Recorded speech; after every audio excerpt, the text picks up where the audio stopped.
Messi. Messi. Oh my goodness. Balotelli.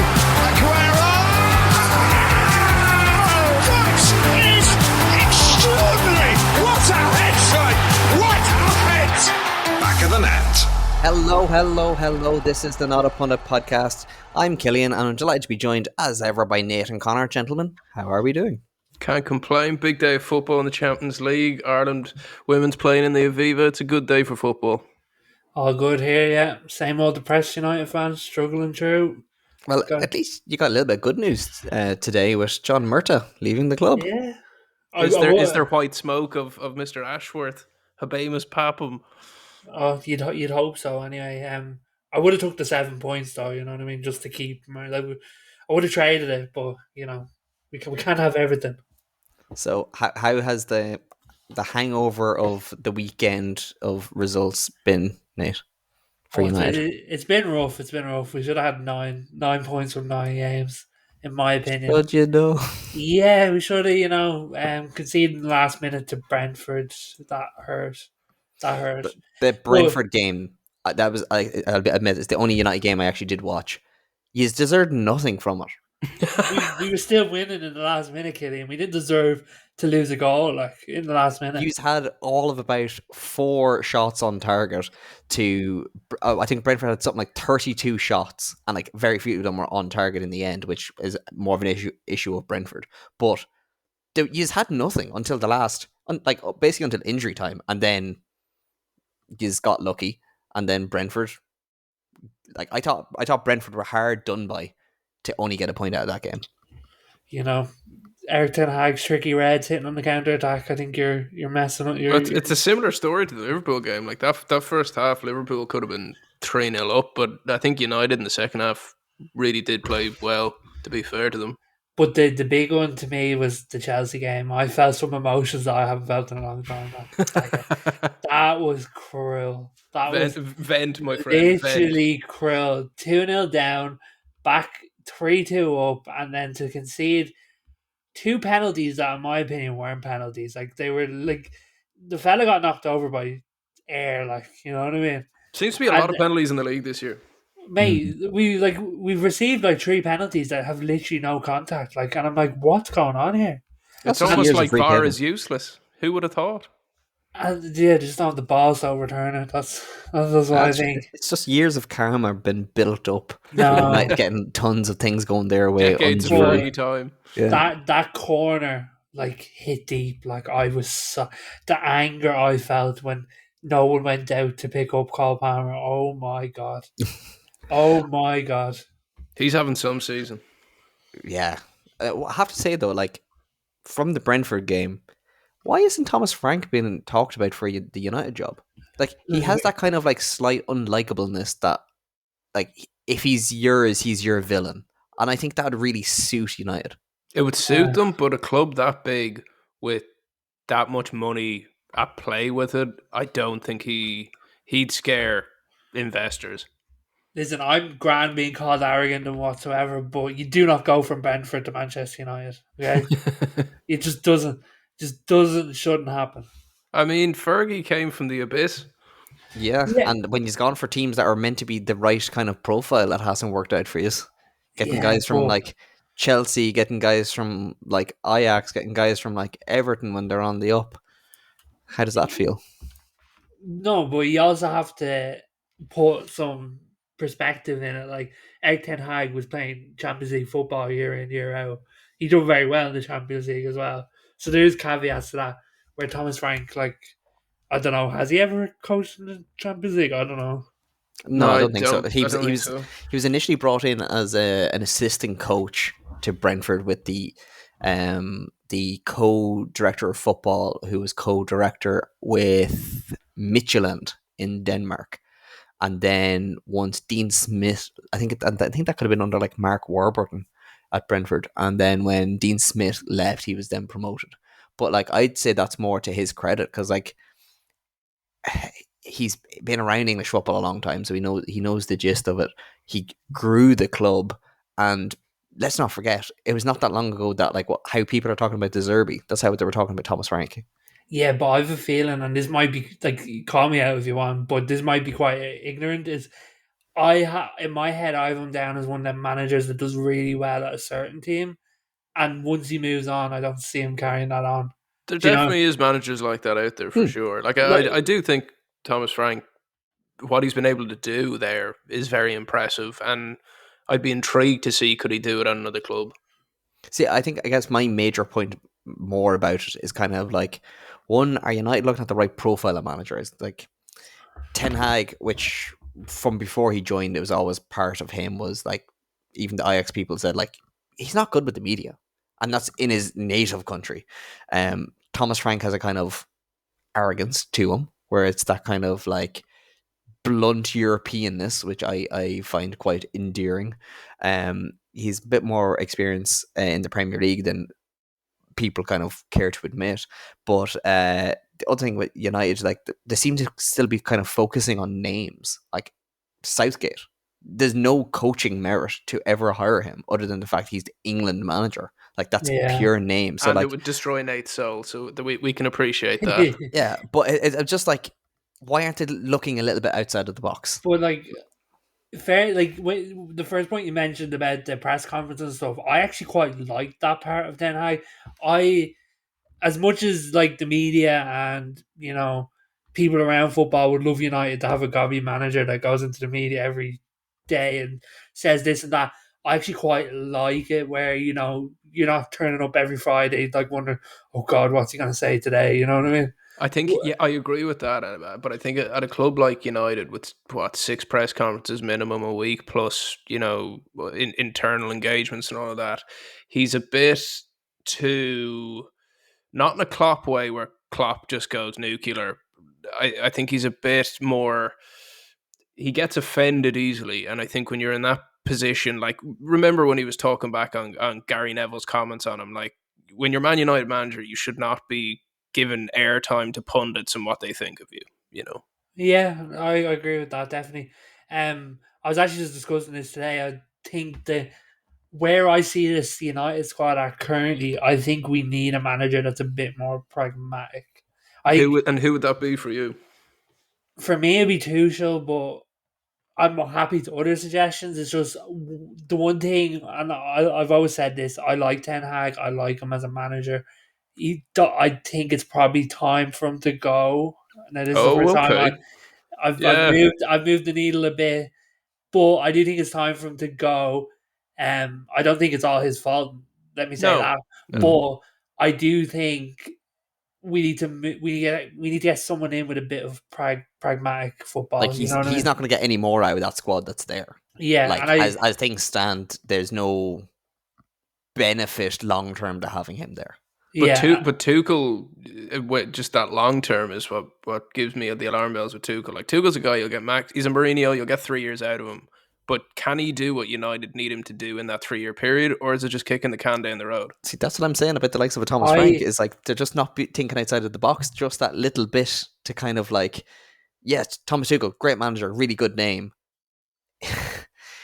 Is there like we will mention him later, Ruben Amorim, for most people's coming out of like left field for a potential Liverpool job, somewhat, like that, but like like I understand what Connor's saying with Tuchel and you're only going to get a short period of time, but in my head it makes sense that maybe this is what this United team needs: a manager that we know is not coming in for the super long term, but is there to play pragmatic football that will aim to get these players that need a bit of a kick up the Well, behind.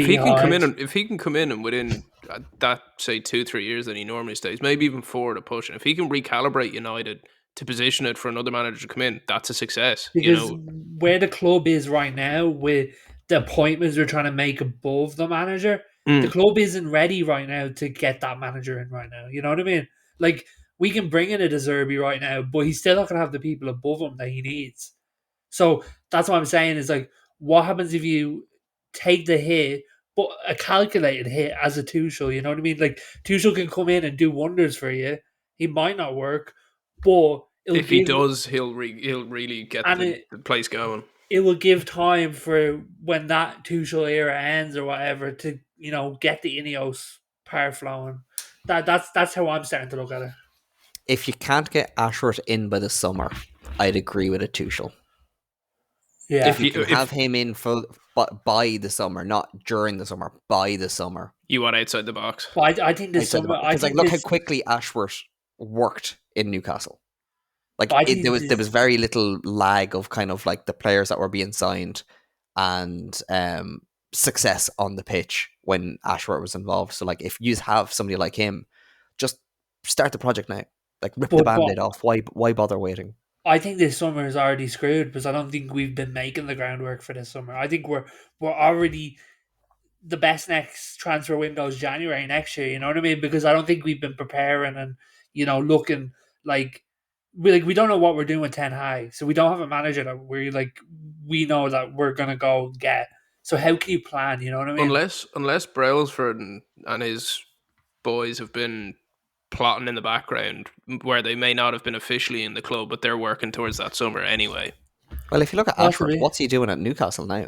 Other than robbing stationery, I'm sure. Poor fella can't even load up a computer.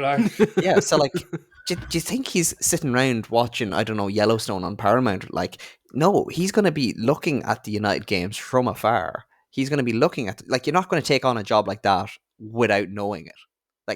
Ashworth's too clever for that, especially to leave the likes of a Newcastle where I'm sure he was making bank and could be making bank for a long time to come.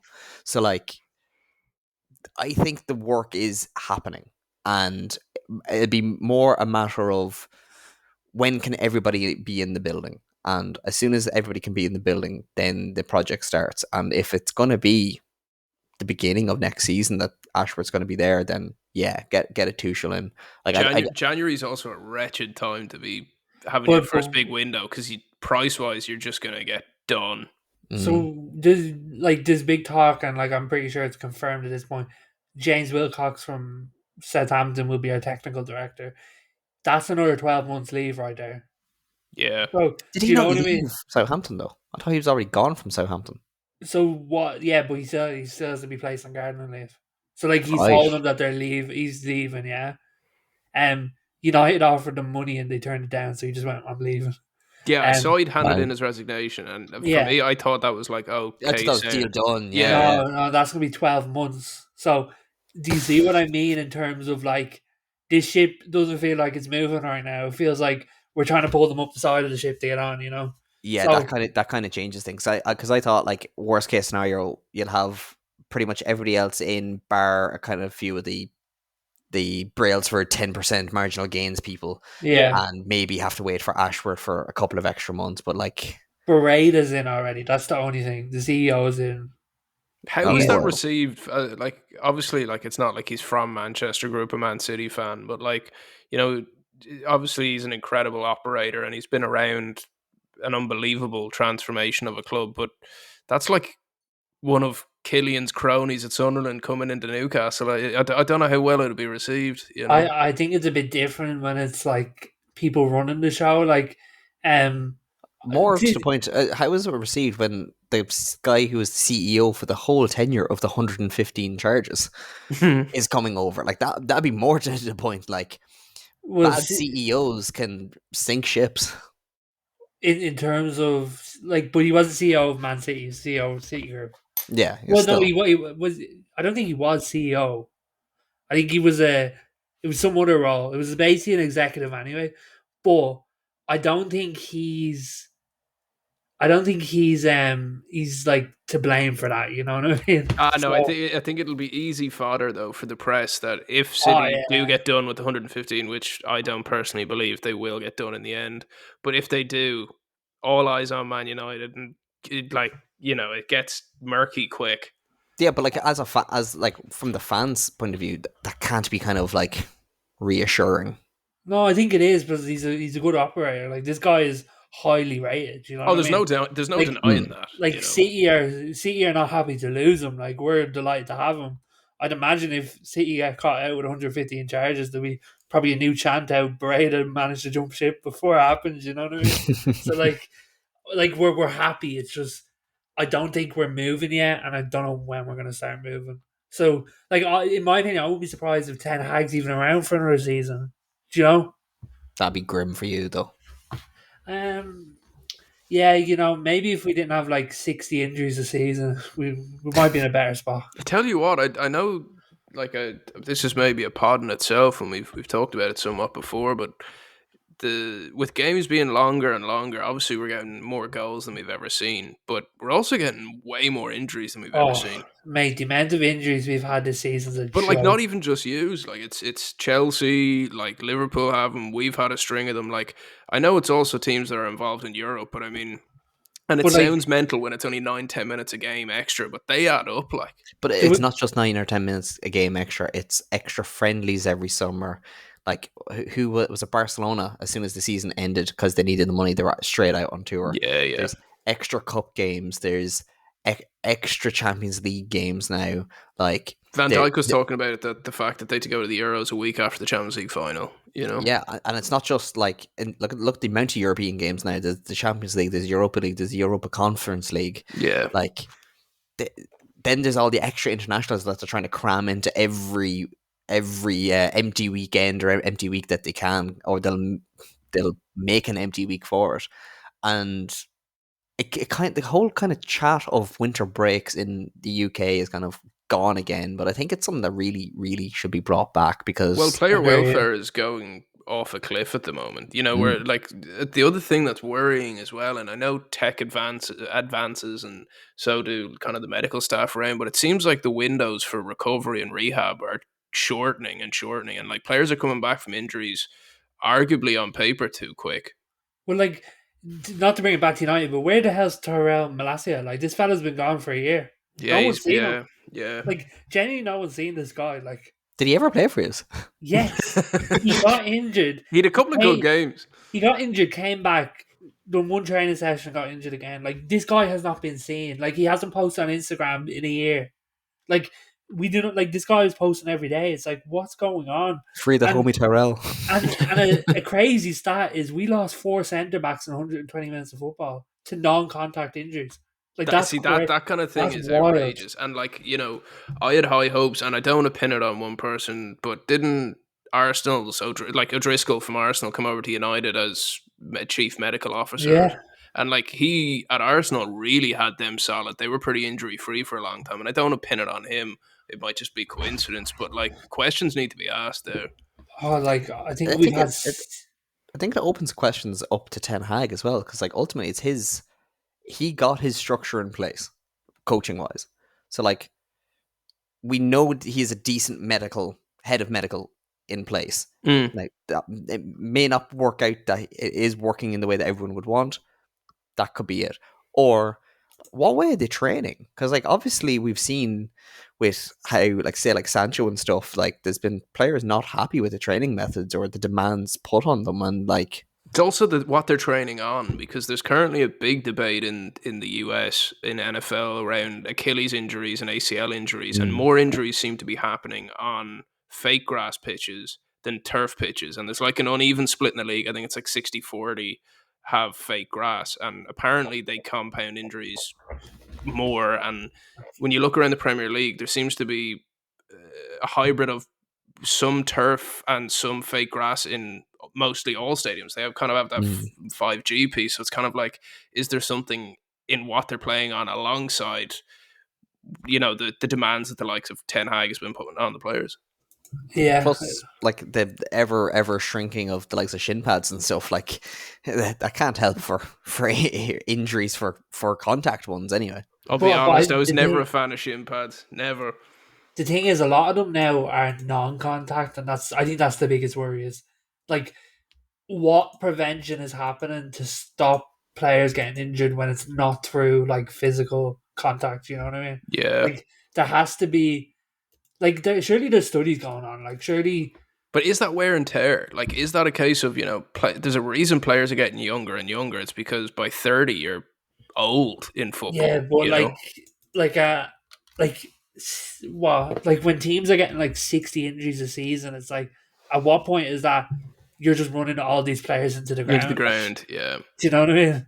We should actually talk to like a sports conditioning person or a physio, or Oh, I'd love that. That'd be fascinating. just to kind of see like where where from their point of view, no matter the level that they're at, is kind of going like, what is happening to the body to make this happen? Because Lord knows I didn't do biology in secondary school, so I have no clue.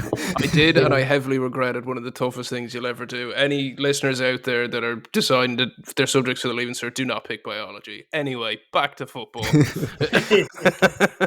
Back to football, and we'll head over to Liverpool because apparently the man to succeed Jurgen Klopp has been appointed, Connor. Yeah, I mean, verbally, apparently, it's been refuted in Liverpool, but Sky Germany are suggesting that none other than Rúben Amorim is their new manager. And I was only discussing this with someone earlier on today in work that, it was looking like it was going to be him. But I think what's interesting for Liverpool is where they're going with the C-suite level of the club, even because we know that that's kind of locked in. And when you look at the names kind of that they're securing, they're almost doing what United are doing in the fact that they've convinced Michael Edwards to come back as chief executive of football, which it seems like they've given him the keys to the palace. Richard Hughes coming in from Bournemouth as sporting director. Pedro Marquez from Benfica coming in with a senior role. TBC on what that is. And one thing I'd be interested to get your opinion on this, lads, is everyone laughed at United when Fergie left. And, David Gill left, all the backroom staff, and it was kind of, look at them. They've absolutely made a balls of the whole thing. But Liverpool could be there very quickly. And Amorim seems like a good kind of elite level manager within the short stint that he's had. But I think Liverpool have more to lose than United right now in their manager selection, because at least United have come through a time where they're still figuring themselves out. But that first manager after the main man, not an easy task. Yeah, I like it's such a poison chalice in the way that the way I see it is when you go in after say someone like a Klopp or Ferguson in the past, it's like you also need you need to make an instant impact, otherwise the fans are straight on you. So I do hope he's a good manager. I don't know how his style of football will win over the fans. He plays a 3-4-3 and it's usually without wingers. So I don't really know how that's gonna come to play, but guess we'll have to wait and see. One thing I'm very excited for, and finally a Liverpool manager won't be doing it. He's always kind of, well, apparently in the press from what I've read, he's emphasised that he refrains from engaging in discussions about referees in the media, which will be a colossal change for the Merseyside team. That's boring. That is boring. Well, from the football side of things, he's exciting because he's young. He plays an attractive style of football from what YouTube kind of showed me. But we all know highlights lie. I think they're big boots to fill more so socially than they are football wise. Well, no, I don't think anyone's going to replace Klopp in the hearts of Liverpool fans to that level ever again. No, but you still have to have an element of it. You can't just go from somebody that was so universally loved there and became so ingrained in the city to having somebody that you actually don't like. You still have to be somewhat. You have to be in the middle. And Liverpool is not the kind of place where you can have a manager that you are ambivalent with. You have to like them. You don't have to love them, but you have to like them. It seems to be one of them kind of places. Like Brendan Rodgers, when it came to the end of his time, when people started to not like him, even when he was doing okay, they didn't like him anymore. So he was done. Where he does sound a bit like Klopp in some of the descriptions I've read about him, is they say he exudes a positive outlook and a laid back conciliatory demeanor. And Braga's head of recruitment, Paulo, I won't even try butcher his second name. He says his playing style is clearly pragmatic. He is a studious coach with a capacity for work and a lot of intuition. He's contagious with his will to win and with the conviction that only with hard work from everyone this is possible. As a fan, that would excite me. Yeah, I think one of the things with him though that for us as neutrals is if he stops whinging in the way that Klopp does, that'd be great. We're already on side because once we don't have the everything's great until it happens to Liverpool, and then it's the worst thing to ever happen in the world and they're all victims. So if he can not do that, that'd be great. But I think one of the things that's going to be kind of really good or potentially good about him is it's a new manager coming in. Like he won Sporting their first titles in the guts of 20 years. So like he has a pedigree to him, but he's not even 40 yet. So you're going to have this lad who is practically the same age as some of these players. And there's these players that need to be shipped out. And you would imagine a young lad like him will have fresh ideas. And I think that's what that team needs. Like they're doing well at the minute. But I don't know. I can't see Salah being there come the start of the new season. Like, not with the money that is apparently around for him coming out of Saudi. yeah, like I wouldn't be surprised if Thiago wasn't there. I wouldn't be surprised if Van Dijk wasn't there. I wouldn't be surprised if Trent's apparently gone next year to Madrid. So like I think this is where he could be lucky in the sense that if all these guys kind of move on. But that gives him a not an excuse but an easier path. But one thing that I do think, again, he is a astute choice for Liverpool is if you look at his international career from a playing perspective, he's played for the under-18s, the 19s, the 20s, the 21s, and the first team. So like he has been a part of youth structures, which is a big part of what Klopp brought to Liverpool. Do you think he'd struggle to attract players to Liverpool if some of them players left? 100%. Yeah, I agree. Like, I think if you lose a lot of these bigger players, your Salahs, your Trents, so on and so forth, I think with then Klopp moving on, it becomes a lot less of an attractive place to go, in my opinion. I think if you're English, Liverpool will always, or not even English, if you're from the UK or even Ireland, the Liverpool is an attractive commodity. But if you're as a club, yeah, nothing to do with playing staff. You know the history, you know kind of what it's all about. But if you're coming from some other parts of the world where Liverpool may not be the most followed team, where normally the likes of Man United are, maybe Man City now, you lose those big hitters, you lose a lot. And especially then if on top of that, through losing those resources from a playing perspective, if they drop out of the top four, if you don't have Champions League and you don't have the big guns, you're in trouble. Like, I'd argue that they probably need to keep some, like, quite badly. Like, Van Dijk's a big one. Van Dijk, I'd even push Salah. Like, I know Salah's, like, I know he's not up to the levels that he was a couple of seasons ago, and other teams are sniffing around, but he's still Mo Salah. Like, 100%. And I just think you need them players in there to attract the youngsters. You need that spine. You need Alisson and Nets. You need Van Dijk there. You need Salah up top. And I think if you can keep them as your big three, kind of in an NBA type kind of not market, but a kind of strategy where you've got your big three players, I think they can bring in the level of talent they require. What do you think, Cole?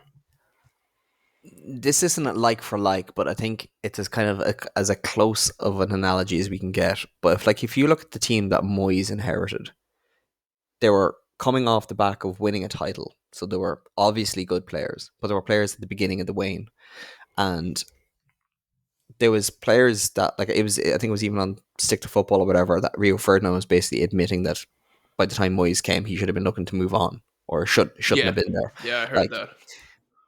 At that time, you would never have imagined getting rid of Ferdinand.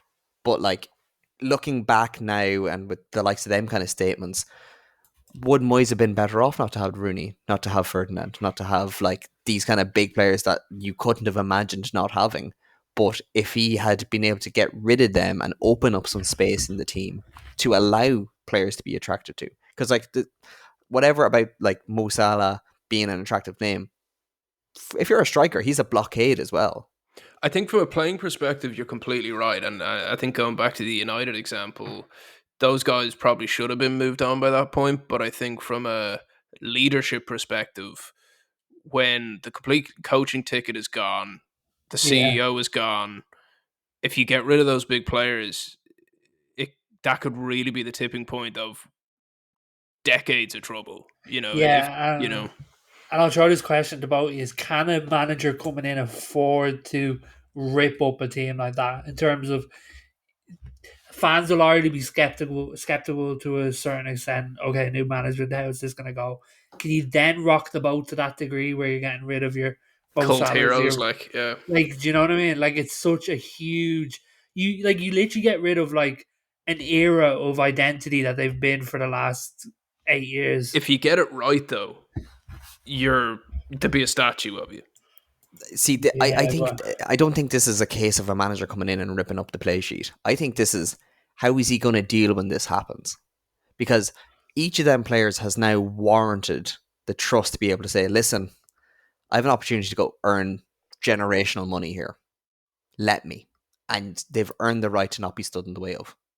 If But Salah turns around to But Liverpool if and says, he'd have I've to come given out you and publicly everything. say it, Yeah. he'd have to take that decision out of the manager's hands, because if the manager does it, if a manager came in and got rid of Alisson, Van Dijk, and Mo Salah, there'd be riots. While if Mo Salah came out and was like, "Look, I've done my time. I want the generational wealth for my family. I want to go home to Egypt and build, schools and hospitals," no one's going to mess with that, and they'll be like, "Thank you for your service. Enjoy, mate."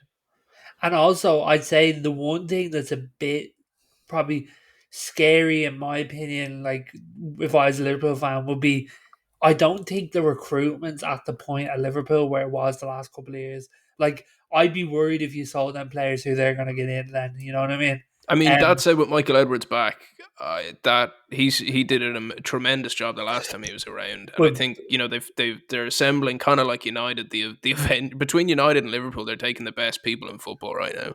but is the structure there for Edwards that was previously there, you know what I mean? Well, yeah, and how long are FSG going to be hanging around?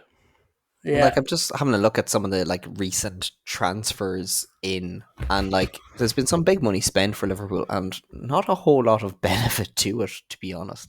That's what I mean. Sabozlai, not great. He looked 70 million. terrible on the weekend. Yeah, McAllister, I think, is good. 42 million. Gravenberch hasn't been what I hoped he'd be. Yeah. Another 40 million. all of these have been quite meh. Apart from, or not How all mu- of these, all of Liverpool's signings of late have been quite meh. But McAllister, he's had a very good season. How much is that on the midfield alone? Yeah, And if you include Endo, who I think has been fine, he's the type of player that they should have been signing for the last couple of years. Just somebody that'll go in and do the job and not be great, just be good, just be a 7 out of 10 every week, and I think that's the kind of player he is. But if you look at that, that's what 170 million on the midfield. Jesus, like In that's Europe. crazy. like you look at that and you could have bought Jude Bellingham. Mm-hmm. You know, So like, I think that this is what I mean in terms of like, is there going to be much choice for Amorim if it is him that comes in, but to kind of rip up the play sheet, because like the squad it's obviously a very, very good squad, very talented squad. There's some kind of standouts, but it's not the most balanced either. Like, you have no real centre forward. You have Darwin, but like, so Centre backs are shaky.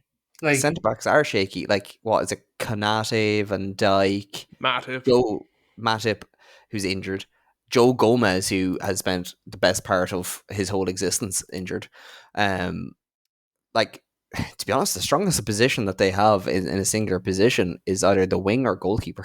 Like, well, that goes back to what Connor was saying about the basketball style, and they've got that spine that's there now, and it's like it hinges on that. It literally does. It does feel like the rest of it's sort of just being held up by that. You know what I mean? Like they've spent hugely on their midfield. I don't think they can afford to spend any more on the midfield. I think they desperately need a centre back in the summer. I think that's definitely that has to be their number one target come the summer. Whether Van Dijk stays or goes. Yeah. If he goes, they probably need two centre backs, two really good ones. And let's face it, that kind of caliber centre back is not under 50 million quid. Like, Darwin Núñez, like, is he the answer for Liverpool? Like, No. like when I watch him, he runs around like that. Do you know what I mean? That's like he's not a goal scorer. He, Like, he forgets where the goal is a lot of the time. well, in fairness, but that's not how they play. They don't look for goals from your forward. Yeah, and They're like looking from the wing. So, like, yeah, it was such a weird signing, wasn't it? Like when you think back to it, and the money. it's like what were they thinking? Like you never played like that under Klopp, and you still don't play like that. Why sign a 70 million striker? Like, I'm just looking through the team here again. Like, the wings, they're fairly strong at. Like, I think Darwin could be like a good wide target man. Like, I think he could get something out of him. Kind of do a little bit of a Joe Linton on it, just move him somewhere else. He's Salah, a tall lad to be out in the wing. that's what I'm saying, a wide target man. So, like, if you have the likes of a Gakpo or a Diaz, do put them in a kind of that kind of false 90 position where, like, put the ball out to there, which is going to instantly disrupt teams because suddenly their little 5'6" wing back that's used to spending most of his time in the opposition box is suddenly going to be going against Darwin Núñez.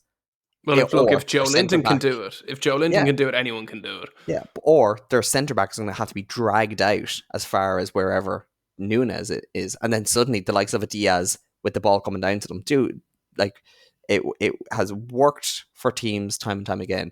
Like, I know last week we were saying that like Ibrahimovic going to Barcelona was a bad signing, but when they played him out in the wing, that's what they were doing. They were having him there and Messi in the centre, and you can make it work with talented players, and I think they actually have talented enough players to do it.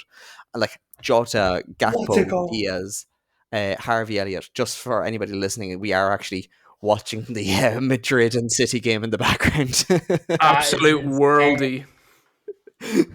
Live reaction straight from 3-3 Bernabeu. 3-3 Madrid, Man City, and this is living up to the closed roof game that I wanted it to be. Holy God! Apologies for cutting across you, but what? Oh, Holy Jesus! Like how did he took it? whip on that. Whoa! Back into it, boys. Let's Back in. So then, if you look at the kind of a centre midfield-ish area, so kind of tacking to centre, like you have the likes of Harvey Elliott, Thiago, I think will go. Gravenberch, I think could definitely give him another year or two. He could work. I don't think he's a Naby Keita type. Curtis Jones is very kind of versatile in the midfield roles. Then but Curtis Jones is good, but like he's not one of. When you think of like when you think of a Liverpool player, like Curtis Jones could play in half the teams in the Premier League, and he'd fit in fine. Yeah, like, but you need players like that. Yeah, like that's how Fergie got his success, by having lots of players that just do the job that they're told to do, and then you have your good players to do the moments of magic. Like he will be their version of Darren Fletcher. Well, like your Darren Fletchers, your John O'Shea's, your Ji-Sung Parks, that's what wins you big games. But it's not players you build a team around, Yeah.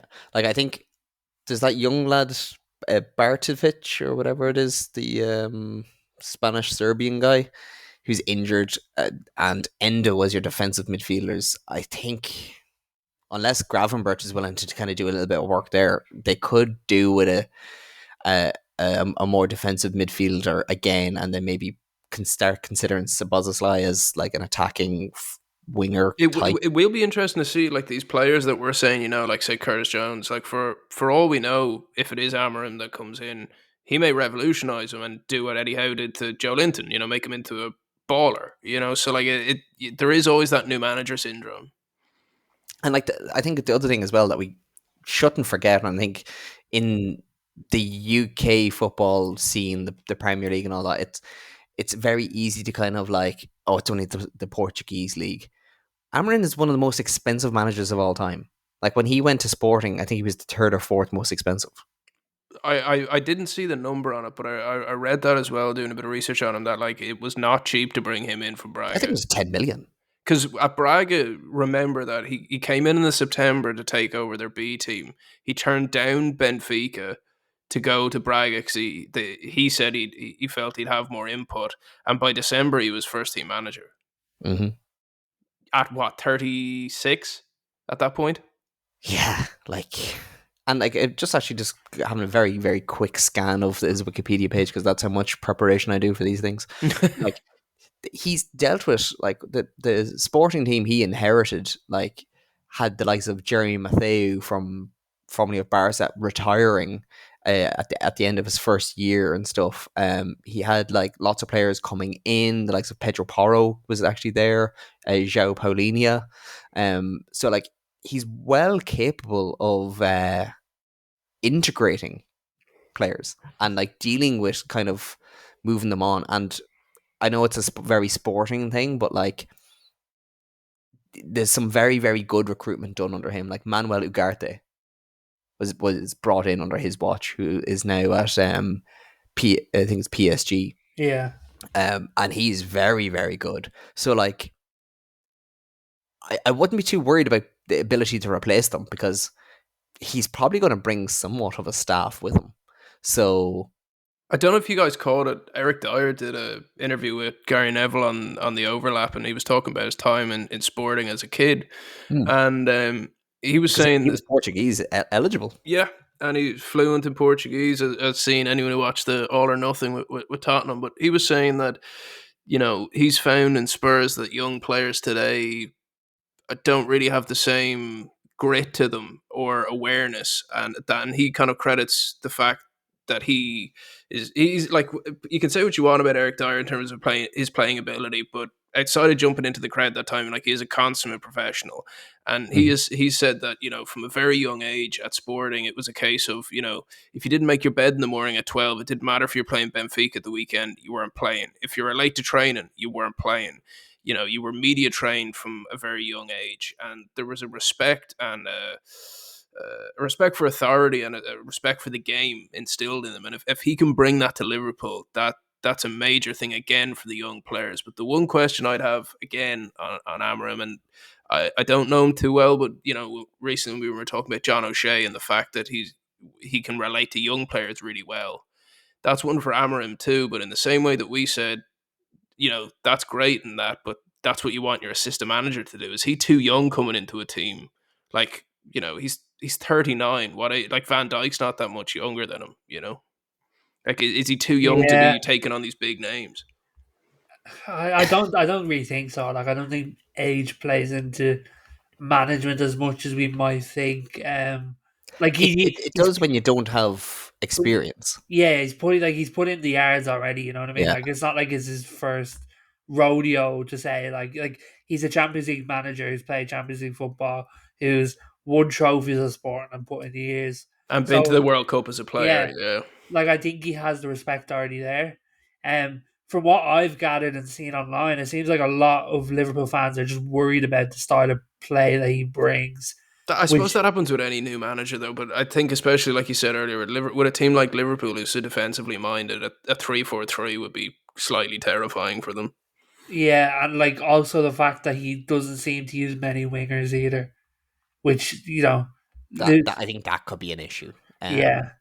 But the only thing about it, and I think it's actually something to go into his credit, is like he's not Klopp, so why should he try and play like him? And I think it's good when you're coming to an end of an era just to have that kind of a new impetus to the team, and like you might start to get more out of some of these players than expected. Because like just looking at some of the players that he brought in, there was Victor Gyökeres, who's a Swedish centre forward.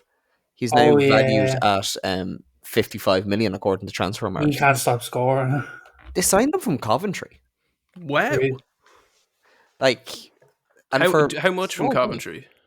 Now let me just double check. I think the total move was about 21 million. Oh Christ, that's a big win for Coventry. But it's also one of them kind of ones that's like, that's a big risk signing somebody from Coventry for 21 million. Yeah. Like he was getting linked, like that striker was getting linked with Chelsea United, like not long after going, you know what I mean? So yeah, like what a boy. Yeah, and like he's dealt with English players. So like there was Marcus Edwards who came through at Spurs and who's a very, very good player in Portugal anyway, and he is a winger. He's valued in around the 30 million, and I think it was under Amorim that he kind of became worth talking about, if you know what I mean.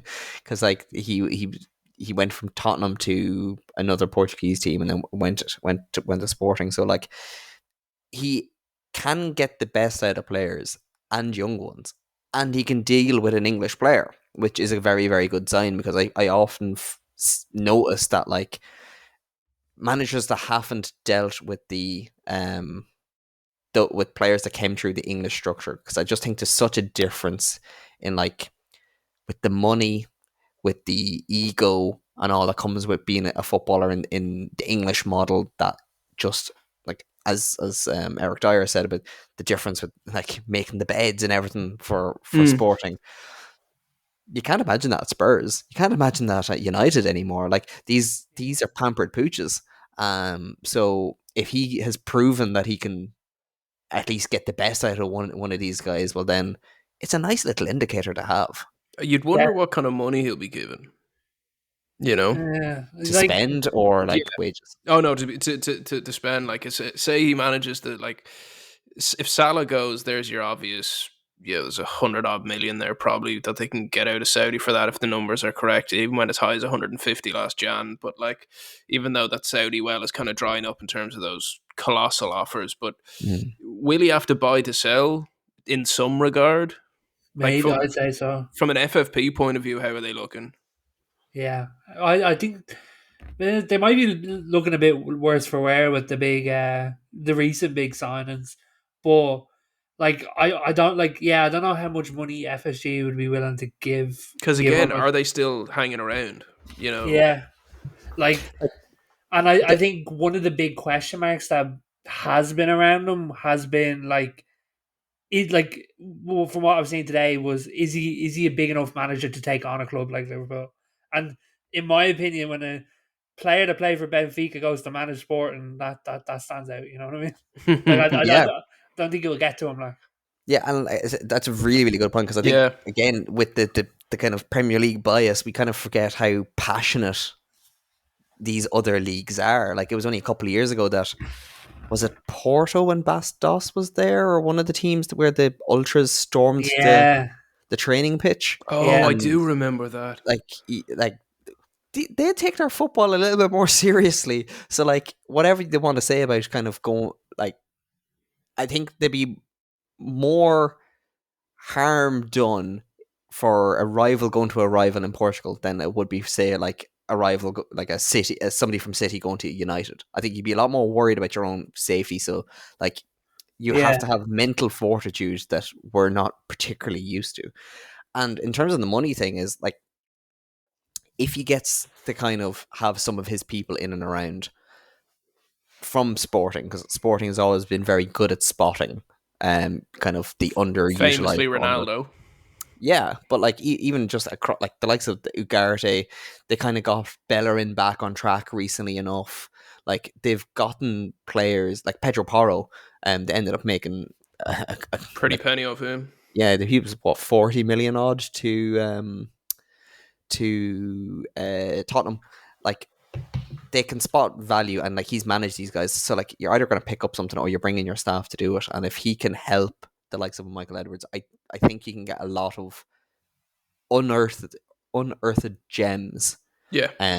to fill in. And even if you had the likes of a Salah for one more year, I think a guy like Amarin, with kind of how, from what we can see anyway, like it's not, I don't think any of us will pretend to be like watching him every week, but like he could put in the groundwork for a very good second season. And as Que- long as the expectations aren't too insane for the first, I think it could be a very, very astute signing. Question for you, Nate. Obviously, myself and Killian don't have clubs that Amarin would be looking towards managing, but as United, Excuse you. as a big as a bigger team, would would you, like, if it was announced tomorrow that he was Man United manager? Would you be like yes, or would you be like, oh? Um, I wouldn't be. I don't think I'd be either. I think I would be intrigued. Um, like he's. The more I think about it, he sort of does fit that more pragmatic style that I'm looking for in terms of the three at the back. can become more defensive. Yeah, like he's an interesting manager. Like my thing was in my head, I'm like, does he have the time in the Premier League to unearth gems? You know what I mean? Like, and this is more just a general question, maybe to throw back to you two as well. Is managers that are good at nurturing talent, and they've got a real eye for it and can develop. Are they are they sometimes like looked upon in the Premier League as like the next big thing, and when in reality it can sort of come back to bite them? I think yes. I think, to be honest, as a short answer to that, but I think one thing that I would at least hope is, if it's not Amorim or whoever comes in next, the club will appreciate they're replacing Klopp, so they'll give them more time than some would at other clubs like Chelsea or United. I mean, it sounds like I'm sitting on the fence with this one, but I think it's really a time will tell kind of thing, you know? I think people often forget that Klopp didn't exactly hit the ground running, and Yeah, he was given time, and he was replacing Brendan Rodgers, who had brought them for the first time in a long time as close as they had been to winning a title, like as close as you can be to winning a title without actually going on and letting it slip between your fingers. But like Liverpool, I think it's one of the kind of the good things about their fan base is, whilst they are cringe, whilst they are rabid, whilst they are borderline, like as Miriam Margolyes said about the Harry Potter fans, grow up, that kind of vibe to them. They kind of appreciate somebody that tries, and as long as he kind of gets that end of it right, I think they'll give him the time that he needs, as long as there's kind of indications of things going right. So if he comes in, says some good stuff about, we're going to build a club, but we're going to do it in the right way, yes, this may not be an instantaneous thing, but you will see growth, elements of growth towards where we want to be in 2 years' time. They buy in on their managers Yeah. if they say the right things, and I haven't really seen any interviews with him, so I can't kind of comment on what he's like publicly. But I mean, it doesn't take a genius to figure out how to get the Liverpool fans on side. So if he plays the game, I think it could work out. Before we move off Liverpool, boys, I saw something earlier on, and I'm intrigued to get your opinion on it. So UEFA have confirmed that both finalist clubs for the Europa League will receive 12,000 tickets each at, as they're calling it, Dublin Arena, which holds a capacity of 48,000. So only 50% of the tickets are available for the fans of the teams in it. Now, to me, that's slightly deplorable. there's a general sale. So Okay. I think it's already open now. So like, if you can apply for tickets now, that isn't through the clubs. Oh, So okay. So it's not okay. So it's not a yeah, case of it's going to companies and No, hospitality and it's like, here's your allocation, and after that, free for it's all. free for all. so I Okay, know, that's Rather than yeah, okay. using, but the kind of only issue I would have with it, ever so slightly, is you're going to have these mixed zones then, yeah. and like depending on who is in the final, that could make some problems. I must say, I love, and I wish it was more like this in Europe. The FA Cup, how they do Wembley, where it's pure 50-50. Do you know what I mean? Mm. Like, say an FA Cup final, it's pure down the line 50-50. Like that, I think that creates some of the best atmospheres that there is. Like, It's easy to do that though when they're all in the one country. Like true, yeah, it's only a train ride away, whereas like we're an island. yeah. And the fact that like nobody can guarantee their team is going to be there, so like it's going to be reasonably last minute, and you're kind of taking a gamble. So like it's not like you can just go, oh sure, I'm going to go for Dublin for the weekend. No, because you're not going to be able to afford the hotels. We can't afford the hotels anyway. So like I think that's kind of the issue with that. Whereas I think, in fairness, business wise, I think it's a clever thing to do. Kind of like you're leaving yourself less exposed to being kind of caught on the hop of uh, not filling it. But like good business and the FAI and the Irish things is not something that we normally get to talk about. So it's nice that you brought it up, Connor. But we do have to go back to the usual business with the FAI, because apparently we still don't have a manager, and it might be maybe Anthony Barry, because apparently he's been approached again, despite the fact we were told, sure, it's a done deal. Can I Liars, just ask the liars. question, gentlemen? At what point are we no longer in early April? Because if I remember, there was a certain press conference that we were all meant to be attending, and I don't know about you, but I haven't got an email. Oh, we are well and truly past it. Liars, pants so far. I want that. Like, I'm telling you, it's like some heads might have to roll here. Like, you can't be lying it to the public saying, we could have the manager here.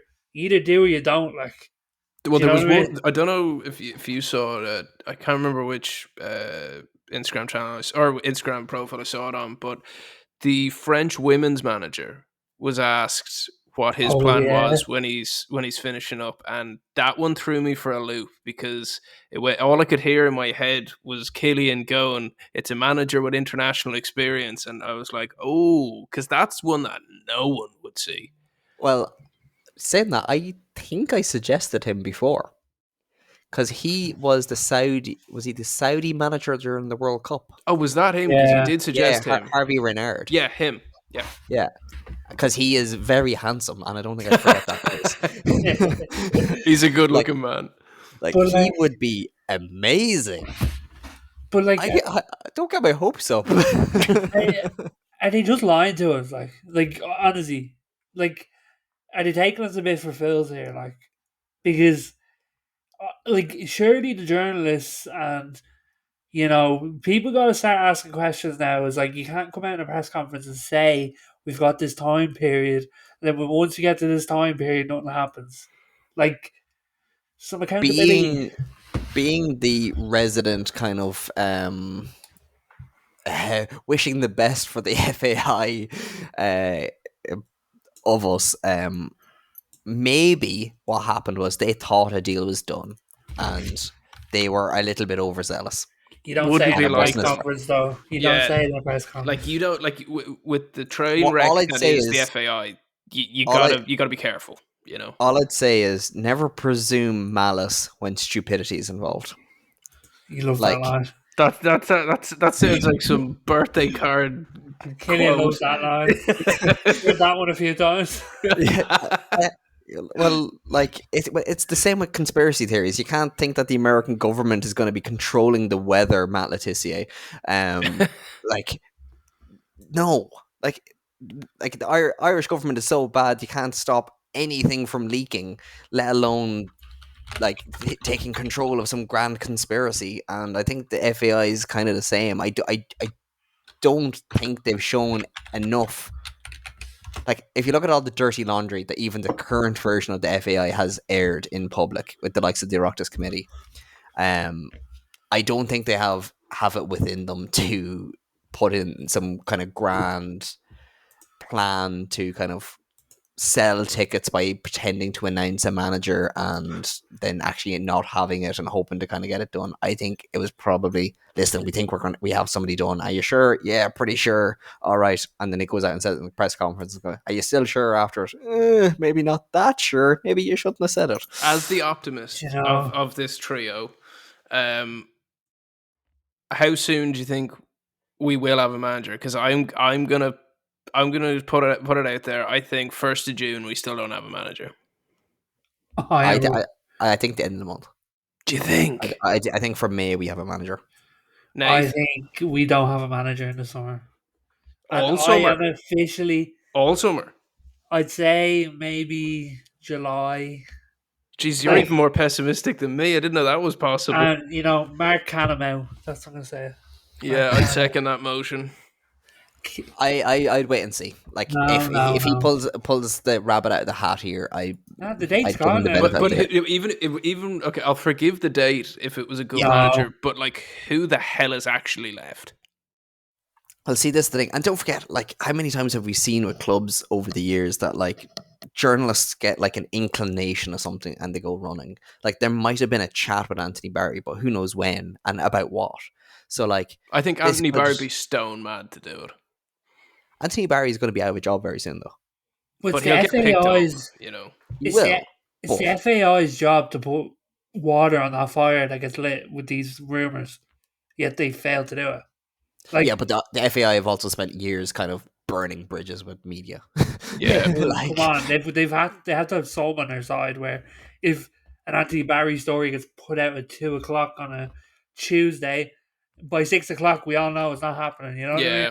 Well, Like, now we're sat here thinking, is it possible? Our hopes get brought up again. They'll probably come out and say, oh no, that press conference just got moved to the end of April. We'll get to the end of April and there'll still be no manager, and Anthony Barry will have picked up a role somewhere else. honestly, it's time to get Vera Powell in. That's all I'm thinking. Honestly, Players would Vera love her. Vera and her boxing gloves. Anthony Barry is 2-9 for Paddy Power. Jesus Christ! At this stage, if you go down that list, you'll find me and Nathan at some point on it. Like, John O'Shea is 13-2, but Kevin Kilban said, I think it was could have been the Irish Times at the Indo, that if he is appointed the manager, then what was the exact quote? It was the Irish Times. If John O'Shea becomes the next Ireland manager, we know the recruitment process was a disaster. Roy Keane is still 14-1. won't happen. Paddy Power's loving this. Like, Yeah. Oh yeah, like but they have great SEO from it anyway. Yeah, it's. I have no idea who. I think it's going to be very underwhelming, and like I thought Willie Sagnol would have been the most realistic, but the fact that Georgia have gotten to the Euros now, like it can't happen. Just looking at the kind of full list of Paddy Power now, like if you take out kind of the ones that have been discussed before, even like your Dimite or whatever, they're throwing in a few other names now, and obviously this is just from people throwing bets on, so it doesn't actually mean anything. But there's a few of them really, really interesting, including one at 66-1, Johnny McKinstry. Those who don't know, I am a rabid fan of Johnny McKinstry. Johnny McKinstry is a Northern Irish manager managing out in Kenya, and who was... This is who I thought you were. I was trying to put I was going through the Rolodex of my brain, being like, is this who I think it is? He was the youngest international manager when he was appointed for Sierra Leone at 27. He got them to their record world rankings during the Ebola crisis. That is amazing. 66-1. That's another man we need to talk to. Absolutely. So yeah, like I'm so excited at the fact that he's getting discussed. But 40-1 Jesse Marsh. No, not having it. No, thank you. Hervé Renard is 50-1. Jan Andersson, from this former Sweden manager, is 50-1. I don't know who that is. And I'll be honest, boys. He was the Swedish manager from like 2016. Okay. So like getting them to the Euros and stuff, and like bringing them out of the Ibrahimovic era. So he'd be very interesting. Very meh though, isn't it? You know, it's very like meh. Okay, did it take that long to get that guy? It's better than Steve Bruce though. At this point, I'd take the comedy value of Mrs. Doubtfire. You know, stop the Steve Bruce slander, please. Like, seriously, we've gone past. Like, we've matured as a podcast now. It's time we all open our eyes and see. Like, I think we'd all take Steve Bruce tomorrow. What age is Brucey? He's like the Joe Biden of football. Like he's running out of road here. Joe Biden of football is Warnock. Okay, yeah. Or Hudson. Yeah. Bruce is only 63. Jesus, he's a lot younger than I thought. Christ. Yeah. Jan Anderson is 61. So like there's not that much between them. And I don't think, like, despite the fact you don't know who Jan Anderson is, I don't think you would have been comparing the two of them at the same age. But like one of the names that I would like to see interviewed, again, he'd be slightly underwhelming, but I think he's a very, very good potential, is Brian Barry Murphy. He's 150-1. He was the former Rochdale manager, but he's now the head of youth of elite development at Man City. And he's Irish. So that'll be a good one. I think it'd be very interesting, and for me being the resident optimist, I hope it's something clever like that. I mean, we all know it probably won't be, but we can live in hope. we can live in hope, and we can live to pod another week. Gentlemen, it's been an absolute pleasure. My thanks to Mr. Conor Graham. Thank you very much, boys. Always good fun. My thanks to Mr. Nathan Byrne. Thank you. And my thanks to you, the listener. Tune in next week. And don't forget to give us like one of them little ratings or anything like that. Follow us on social. We've been getting in the podcast ranking, gents. We've been top 25 in sports news in the UK even. We're even trending out in America. Somebody's listening, which is wild. So to our listener in America, thank you very much. And we'll chat to you next week. Bye-bye. Bye. Messi. Oh my goodness! Balotelli.